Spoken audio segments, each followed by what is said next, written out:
الحمدللہ وحدہ والصلاۃ والسلام علی من لا نبی بعد اما بعد۔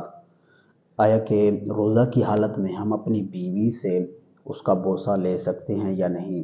ہم اس کے اپنا سینے کو ہاتھ لگا سکتے ہیں یا نہیں؟ تو یاد رکھیے، روزہ کی حالت میں ہمیں اپنی بیوی سے بوس و کنار نہیں کرنا چاہیے، کیونکہ یاد رکھیے، اگر آپ نے اس کا بوس و کنار کیا اور اس کے سینے پر ہاتھ لگاتے رہے، اگر اس صورت میں انزال ہو گیا تو یاد رکھیے آپ کا روزہ ٹوٹ جائے گا، اور آپ پر اس کی قضا رمضان المبارک کے بعد ضروری ہے۔